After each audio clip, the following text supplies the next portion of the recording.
ഭർത്താവിന്റെ അനുവാദമില്ലാതെ നീ നിന്റെ വീട് വിട്ട് വെളിയിലിറങ്ങല്ലേ. മഹാനായ അഷ്റഫുൽ ഖൽഖ് നബി മുഹമ്മദ് മുസ്തഫ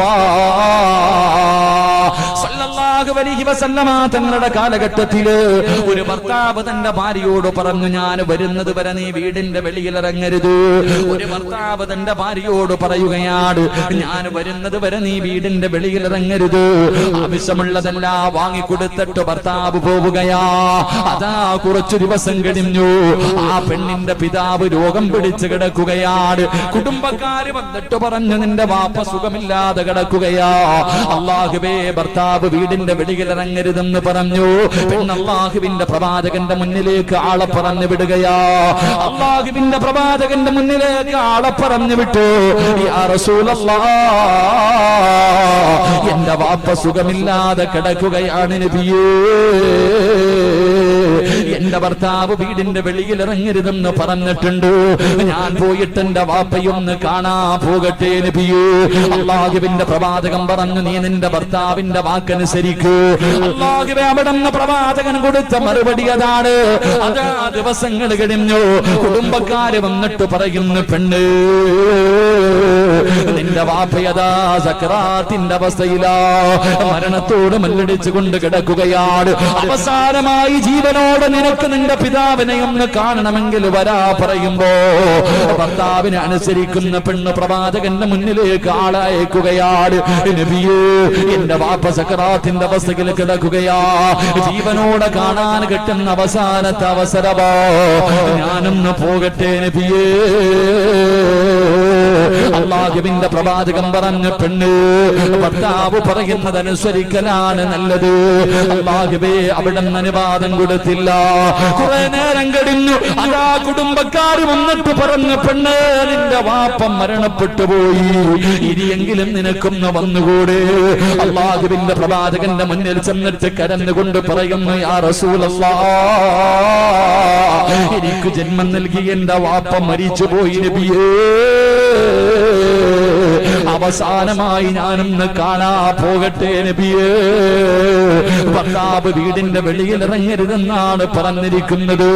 അല്ലാഹുവിന്റെ പ്രവാചകൻ അപ്പോഴും പറഞ്ഞു, നീ നിന്റെ ഭർത്താവിന്റെ വാക്കനുസരിക്കൂ. വാപ്പ മരിച്ചതുപോലെ കാണാ പോയില്ല പെങ്ങള്.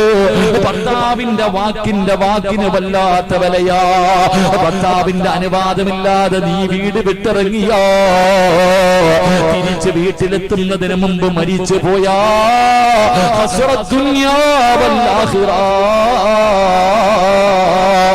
ദുനിയാവ് ആഖിറവും പോയി പെങ്ങള്. ഈ പ്രപഞ്ചത്തിലുള്ള സർവചരാചരങ്ങളും നിന്നെ ശപിക്കുമെന്ന് നബി മുഹമ്മദ് മുസ്തഫ സല്ലല്ലാഹു അലൈഹി വസല്ലമ തങ്ങൾ പറയുമ്പോൾ ഭർത്താവിന്റെ അനുവാദമില്ലാതെ പുറത്തു പോകുന്ന ഭാര്യയുണ്ടല്ലോ, രണ്ടാമത്തെ ഭാര്യ അവളാണ്. മൂന്നാമത്തെ ഭാര്യ എവിടെന്നറിയുമോ? മൂന്നാമത്തെ ഭാര്യ ആരെന്നറിയുമോ? അല്ലാഹുവേ, നമസ്കരിക്കാത്ത ഭാര്യ. പടച്ചവരേ, തിരുവത്ത് പള്ളിയുടെ മിനാരത്തിൽ നിന്ന് സുബഹിക്ക് ബാങ്ക് വിളിക്കുന്നു, അസ്വലാത്തു ഖൈറും മിനന്നൗം. അല്ലാഹുവിന്റെ പള്ളിയുടെ മിനാരത്തിൽ നിന്ന് സുബഹി ബാങ്ക് വിളിക്കുകയാണ്. ഭർത്താവ് എഴുന്നേറ്റു, എന്നിട്ട് ഭാര്യയെ വിളിച്ച് നമസ്കരിക്കാറ്. അതാ ബാത്റൂമിൽ പോയി ആവശ്യമെല്ലാം കഴിഞ്ഞ് ഉദവെടുത്തിട്ട് തിരിച്ചു വരുമ്പോ തന്റെ പ്രിയപ്പെട്ട ഭാര്യ കിടന്നുറങ്ങുകയാ. അല്ലാഹുവേ, അവളെ നമസ്കരിക്കാൻ വിളിക്കണം ചെറുപ്പക്കാരാ. മോനെ വിളിച്ചുണർത്തിയോ? റസൂലുള്ള പറയുന്ന ഒരു ഭർത്താവിന് സ്വർഗമുണ്ട്, ഒരു ഭർത്താവിന് സ്വർഗമുണ്ട്. ഏത് ഭർത്താവിനെന്നറിയുവോ? അതാ ഉദവെടുത്തിട്ട് തിരിച്ച് കിടപ്പറകിലേക്ക് കിടന്നു വരുമ്പോ സുബഹി നമസ്കരിക്കാൻ എഴുന്നേക്കാതെ കിടന്നുറങ്ങുന്ന നിന്റെ പ്രിയപ്പെട്ട ഭാര്യയുണ്ടല്ലോ, അതാ നീ ഉദവെടുത്തിട്ട് നിന്റെ ശരീരത്തിലിരിക്കുന്ന വെള്ളത്തുള്ളികൾ, അതാ ആ വെള്ളം നിന്റെ ഭാര്യയുടെ മുഖത്തിങ്ങനെ കുടഞ്ഞിട്ട് എഴുന്നേറ്റ് നിസ്കരിക്കടി എന്ന് വിളിച്ചുണർത്തുന്ന ഭർത്താവിന് സ്വർഗത്തിലൊരു കൊട്ടാരമുണ്ടെന്ന് അഷ്റഫുൽ ഖൽഖ് നബി മുഹമ്മദ് മുസ്തഫ സല്ലല്ലാഹു അലൈഹി വസല്ലമ തങ്ങൾ പറഞ്ഞു തരുമ്പോ, എന്റെ പ്രിയപ്പെട്ടവര്, നമസ്കരിക്കാത്ത ഭാര്യയുണ്ടല്ലോ, അല്ലാഹുവേ, നമസ്കരിക്കാത്ത ഭാര്യയുണ്ടല്ലോ, അവളാണ് മൂന്നാമത്തെ ഭാര്യ. അവളാണ് മൂന്നാമത്തെ ഭാര്യ. നാലാമത്തെ പെണ്ണേതാ? ഭാര്യയും ഭർത്താവും പാതിരാത്രി കിടപ്പറയിൽ ശാരീരികമായി ബന്ധപ്പെടുകയാണ്. ഭർത്താവ് രാത്രിയിൽ കുളിച്ചു, അല്ലെങ്കിൽ രാവിലെ എഴുന്നേറ്റ് കുളിച്ചു പള്ളിയിൽ പോയി. പക്ഷേ ഭാര്യ കുളിക്കുന്നില്ല. 6 7 8 9 10 11 12 പടച്ചവനെ കുളിക്കാതെ വലിയ ശുദ്ധിക്കാരിയായിട്ട് ആ കുളിയെ ഇങ്ങനെ നീട്ടിക്കൊണ്ടുപോവുകയാണ്. പടച്ചവനെ അവൾ ഹൈലുകാരിയായി രക്തം നിലച്ചു ശുദ്ധിയായി എന്നാലും കുളിക്കാതെ നടക്കുന്ന പെണ്ണ്. 4ാമത്തെ ഭാര്യ അവളോ വലിയ ശുദ്ധിക്കാരിയായിട്ട് കുളിക്കാതെ നടക്കുന്ന പെണ്ണുണ്ടല്ലോ. ആ കുളിയെ പിന്തിക്കുന്ന പെണ്ണുണ്ടല്ലോ. പെങ്ങളെ നടക്കല്ലോ, മലക്കുകളുടെ ശാപം കിട്ടും പെങ്ങള്. രാവിലെ തന്നെ എഴുന്നേറ്റ് കുളിക്കണം പെണ്ണ്. പാതിരാത്രി എങ്കിലും നീ പറ്റുമെങ്കിൽ കുളിക്കണം, ഇല്ലെങ്കിൽ സുബഹിക്ക് മുമ്പ് തന്നെ കുളിക്കണം പെങ്ങള്. കുളിക നീ ദീർഘിപ്പിക്കരുത്, പടച്ചവനെ ശാപം കിട്ടുമെന്ന് പ്രവാചകം പറയുമ്പോ 5ാമത്തെ ഭാര്യയാരാ? 5ാമത്തെ ഭാര്യയാരാ? ഭർത്താവിന്റെ മുന്നിൽ ഒരുങ്ങിച്ചെല്ലാത്ത ഭാര്യയാണെന്ന് നബി മുഹമ്മദ് മുസ്തഫ.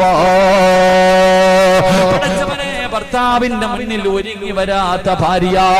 എന്റെ പ്രിയപ്പെട്ട ചെറുപ്പക്കാരാ, ഭാര്യ ചോദിക്കുന്ന വസ്ത്രമെല്ലാം നീ വാങ്ങിക്കൊടുക്കുമല്ലോ, അവൾ ചോദിക്കുന്ന സുഗന്ധം മുഴുവനും വാങ്ങിക്കൊടുക്കുമല്ലോ, സ്വർണം വാങ്ങിക്കൊടുക്കുമല്ലോ, ചുരിദാർ വാങ്ങിക്കൊടുക്കുമല്ലോ. മോനെ, ഭാര്യക്ക് വേണ്ടത് മുഴുവനും നീ വാങ്ങിക്കൊടുത്തിട്ടുണ്ട്. പക്ഷേ ഇതുവരെ നീ കണ്ടിട്ടുണ്ടോടാ ചെറുപ്പക്കാരാ? നിന്റെ ഭാര്യ കിടപ്പറയിൽ വരുന്ന രംഗം എങ്ങനെയോ? അടുക്കളയിൽ ധരിക്കുന്ന മാക്സികം ഇട്ടുകൊണ്ട് നിന്റെ ഭാര്യ നിന്റെ കിടപ്പറയിലേക്ക് കടന്നു വരികയാ. എടാ, വാങ്ങിക്കൊടുത്തത് എന്തിനു വേണ്ടിയാണ്? അതാ കല്യാണത്തിന് പോകുന്ന സമയത്ത് എല്ലാം വാരികിട്ടിട്ട് കണ്ടവനെ കാണിക്കാ നിന്റെ ഭാര്യ ഇറങ്ങി പോകുമ്പോ നീ വാങ്ങിക്കൊടുത്തത് നിനക്ക് കാണാനല്ലോ. അല്ലാഹുവിന്റെ പ്രവാചകന്റെ കിടപ്പറയിലേക്ക് പടച്ചവനെ മൈലാഞ്ചിയിടാതെ കടന്നു പോകുന്ന ഭാര്യയെ നബിക്ക് ഇഷ്ടമായിരുന്നില്ല ചെറുപ്പക്കാരാ. സുറുമയിടാതെ കിടപ്പറയിൽ പോകുന്ന പെണ്ണിന് നബിക്ക് ഇഷ്ടമായിരുന്നില്ല എന്ന് ചരിത്രം പറയുമ്പോൾ ഭാര്യക്ക് വേണ്ടതെല്ലാം ഭർത്താവ് വാങ്ങിക്കൊടുത്തിട്ടുണ്ട്. ചുരിദാർ എങ്കിൽ ചുരിദാർ, സാരി എങ്കിൽ സാരി, മാല എങ്കിൽ മാല, എല്ലാം വാങ്ങിക്കൊടുത്തിട്ടുണ്ട്. എന്നാ ഇന്ന് വരെ കിടപ്പറയിൽ വരുമ്പോ ഇവൾ ഇത് വല്ലതും ധരിച്ചോണ്ട് വന്നിട്ടുണ്ടോ? നീ കഷ്ടപ്പെട്ട് പൈസ കൊടുത്ത് വാങ്ങിക്കൊടുത്തത് നിനക്ക് കാണാനല്ലേ, നാട്ടുകാർക്കാണ്. കല്യാണത്തിന് പോകുമ്പോ എഴുന്നള്ളത്തിന് പോകുന്ന ആരെ പോലെ ഒരുങ്ങി കിട്ടി അങ്ങോട്ട് പോകും. നട്ടല് വേണോടാ ചങ്ങാതി, നട്ടല് വേണം. നീ കഷ്ടപ്പെട്ട് നിന്റെ രക്തം വിയർപ്പാക്കി അധ്വാനിച്ചുണ്ടാക്കി കൊടുത്തത് നിനക്ക് കാണാനാണ്. പെണ്ണുപിള്ളയുടെ അടുത്ത് പറയണ അലമാരി പൂട്ടി വെക്കാനുള്ളതല്ല.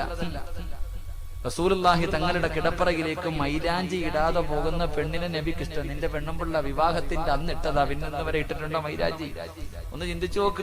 സുറുമ ഇട്ടുകൊണ്ട് വരുന്നുണ്ടോ നിന്റെ പെണ്ണുപിള്ള? ഒരു കൂറ മാക്സി ഇട്ടുകൊണ്ട് കയറി വരും. അല്ലാഹു അലം, അല്ലാഹു അലം. അല്ലാഹു ഈമാൻ നൽകുമാറാകട്ടെ. ഉറക്കപ്പറ, അല്ലാഹു ഈമാൻ നൽകുമാറാകട്ടെ.